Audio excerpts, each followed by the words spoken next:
नंतर महाराज त्याचं सोनं होतं बरं का. ऐका, दिलं पाहिजे. आपण काय केलं पाहिजे? दिलं पाहिजे. आज एवढी आज स्टेजवरती महाराज मंडळी उभा आहेत, कलाकार आहेत, गायनाचार्य आहे, मृदुंगाचार्य आहेत, पण तुम्ही मृदुंग वाजवता. या महाराष्ट्रामध्ये तुमचं नाव का मोठं झालं महाराज? तुम्ही प्रॅक्टिस केली म्हणून तुमचं नाव मोठं झालं नाही, तुम्ही दुसऱ्याला दिलं म्हणून तुमचं नाव मोठं झालं. वा, दिलं पाहिजे दुसऱ्याला. तुम्हाला येतंय ना, तुम्हाला येतंय ना, ते काय केलं पाहिजे? दुसऱ्याला शिकवलं पाहिजे महाराज, दुसऱ्याला दिलं पाहिजे. जर दिलं नाही त्याचं विष बनतं. बरं, त्याला तर ठेवा, लक्षात ठेवा. काय दिलं नाही तर काय होतं? विष बनतं. आणि दिलं तर वाढत जातं. काय होतं? दिल्यानंतर वाढत जातं. अहो, संतांनी दिलं हो, संतांनी काय दिलं? दिलं. म्हणून आजही संतांचं आपल्याला नाव घ्यावंच लागतं आणि घ्यावंच लागणार आहे, कारण संतांनी दिलं महाराज. विठ्ठल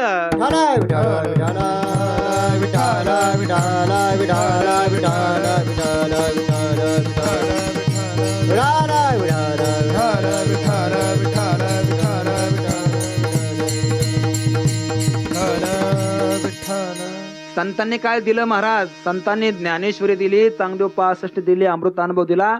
माझ्या जगद्गुरु तुकोबरांनी गाथा दिला या समाजासाठी महाराज. अहो, दान करून टाकलं या समाजासाठी सर्वस्व महाराज. या संतांनी आपल्यासाठी एवढं संतांनी आपल्या जवळ दिलंय. आजही ज्ञानोबा आपल्या जवळ नसतील तरीही ज्ञानेश्वरीच्या रूपाने आज ज्ञानोबा आपल्या जवळ आहे. जर तुकोबरा आपल्या जवळ नसतील तर गाथाच्या स्वरूपाने तुकोबरा सुद्धा आपल्या जवळ आहे. अहो, नाथ महाराज जरी आपल्या जवळ नसतील तरी नाथ महाराजांचं भागवते रामायण आज आपल्या जवळ आहे महाराज. हे संतांचं वाङ्मय. अहो, एकदा वाचलेलं गीत पुन्हा पुन्हा वाचू वाटत नाही. एकदा ऐकलेलं गाणं सतत ऐकू वाटतं का? नाही. एकदा मालिका लावली तर पुन्हा पुन्हा तोच भाग परत ऐकू वाटतो का? ऐकू वाटतो परत? नाही. सतत रोज एकच गाणं ऐका बरं, ऐकू वाटन का? ऐकू वाटत नाही महाराज. रोज एकच गाणं ऐकू वाटत नाही. रोज एक सिनेमा बघा, परत पुन्हा पुन्हा बघू वाटत नाही. असं कालचा पेपर आज चालत नाही, 5वीचं पुस्तक 6वीला चालत नाही महाराज. परंतु या विश्वाच्या पाठीवर माझ्या ज्ञानोबा तुकोबरांचं वाङ्मय आजही 750 वर्ष पूर्ण झाली. आजही ज्ञानोबरांची ज्ञानेश्वरी आणि गाथा प्रत्येक गावागावामध्ये वाचल्या जातो. ही संतांची ताकद आहे. हे संतांनी दिलं आम्हाला. अहो महाराज, एकदा हरिपाठ केला की असं वाटतं आवाज परत हरिपाठाला. लय आनंद आहे महाराज या परमार्थामध्ये. वारीला गेला ना, वारीला असं वाटतंय पुढची वारी कधी येईन हो. बॅग भरून लगेच आवरितो महाराज आमचा वारकरी. लय आनंद आहे महाराज परमार्थामध्ये. एकदा कीर्तन केले की वाटतं पुन्हा पुन्हा करावं. एकदा वारीला गेलं वाटतं परत वारीला जावं. एकदा मंदिरात गेले की असं परत जावं मंदिरात, असं वाटतं महाराज. मला सांगा, परंतु एकदा सिनेमा जर ऐकला, तुम्ही बघितला, एक सिनेमा तुम्ही किती वेळेस बघू शकता? 2 वेळा, 4 वेळा, 10 वेळा बघू शकता. पण रोज आपण ऐकतो ना, काय ऐकतो? सुंदर ध्यान रूप पाहता देवाचा हरिपाठ महाराज, संतांचा हरिपाठ, वाङ्मय, ज्ञानेश्वरी, पारायण, हे सगळं आपण रोज ऐकतोय महाराज. पण या ज्ञानोबरांच्या ज्ञानेश्वरीचा कंटाळा कधी आपल्याला आला नाही. ज्ञानोबरांच्या हरिपाठाचा कधी कंटाळा आला नाही. तुकोबरांच्या गाथ्याचा कधी कंटाळा आला नाही. कारण हे संतांनी समाजाला दान दिलं, हे वाङ्मय आहे संतांचं. म्हणून संतांच्या आपल्यावरती उपकार आहे. विठ्ठल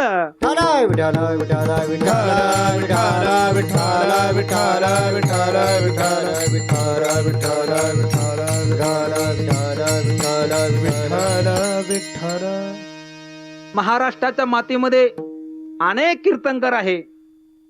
आपण तुकोबरांच्या गाथ्याच्या साह्याने कीर्तन करतो, ज्ञानोबरांच्या ज्ञानेश्वरीच्या ओव्याने आपण साह्याने कीर्तन करतो. परंतु ज्या तुकोबरांना गाथा निर्माण करण्यासाठी, गाथा तयार करण्यासाठी आणि गाथा आजपर्यंत तुम्हा आम्हा पर्यंत पोहोचवण्यासाठी काय कष्ट झाले ना, ते तुकोबरांना कधीतरी आपण विचारले पाहिजे जाऊन. महाराज, तुकोबरांची एवढी मंजुळवाणी होती, पण समाजाला ऐकू वाटत नव्हती. एवढी मंजुळवाणी होती तुकोबरांची.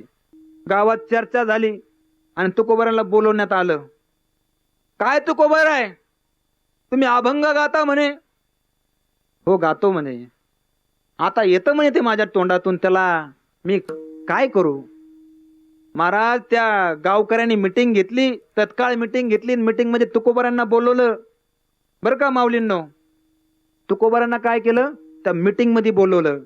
अरे एका काळामध्ये, एका दुष्काळामध्ये तुकोबराच्या घरचं अन्न खाल्लेली माणसं आज कट्ट्यावरती बसले आणि तुकोबरांना खाली ताडपत्रीवरती बसवलं आणि तुकोबरांना विचारलं, का तुकोबराय तुम्ही देवाचं भजन चिंतन करता?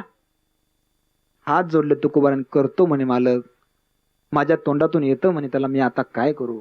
येतं म्हणजे तुमचीच वाणी आहे ना? हो माझीच वाणी आहे. मग येतं कसं काय म्हणता? तुकोबरा याचं पाठीमागचं कारण सांगतात. साळुंकी मंजुळ बोलतसे वाणी शिकविता धनी वेगळाशी महाराज. अहो तुकोबराने सांगितलं, मी नाही हो, मला कोण बोलवतोय?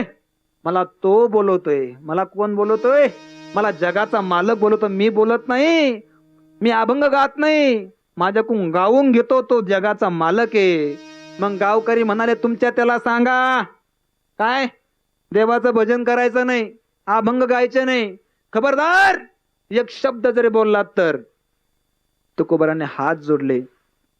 काय तुकोबरांच्या अंतकरणात प्रामाणिकपणा होता महाराज. तुकोबरा म्हणले, ठीक आहे, यापुढे नाही गाणार अभंग, तुम्ही सांगताल ते ऐकू, गावकीचं वचन आहे. तुम्ही बोलले, देव बोलला, नाही करणार आम्ही देवाचं भजन. आणि जात असताना महाराज 2 पाऊल पुढे चालले आणि परत माघारी फिरले आणि सांगितलं, हो तुम्ही सांगितलंय आम्हाला देवाचं भजन चिंतन गायचं नाही, अभंग गायचं नाही, ठीक आहे आम्ही गाणार नाही. आतापर्यंत जे गालो, आतापर्यंत जे लिहिलंय ते घरी वह्या भरल्या, त्याचं काय करायचं? इथून पुढे गाणार नाही, म्हणणार नाही, पण आतापर्यंत एवढं काय दिलंय, लिहिलंय, त्याचं काय करायचं? हा ते का, ते आणा इकडं आणि तुमच्या हातानं या इंद्रायणीच्या डोहामध्ये बुडवा.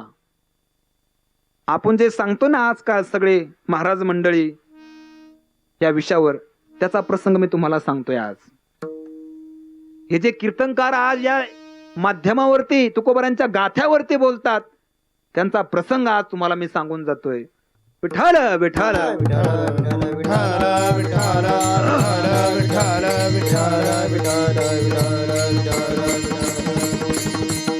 तुकोबरा म्हणले, आता मी भजन करणार नाही, तुम्ही बोलले, देव बोलला. आणि तुकोबरा निघून गेले महाराज. घरी आले आणि सगळे वह्या बांधायला सुरुवात केली. कधी मध्ये न बोलणारी तुकोबरांची पत्नी सुद्धा जिजामाता म्हणते, मालक राहू द्या हो, आपल्या लेकराला होईल, आपले लेकर वाचतील, राहू द्या. तुकोबरा म्हणतात, नाही, मला गावकीचं वचन आहे आणि वचन जर मी तोडलं तर अधम गतीला जाईल. वचना फिरती अधम जन, मी अधम गतीला जाईल. प्रामाणिक होते तुकोबराय महाराज, वचन तोडणारे नव्हते. मी तसा नाही ग, मला ह्या वह्या एक दिवस बुडवाच लागणार आहे. आणि सगळ्या वह्या घेतल्या महाराज, बांधल्या.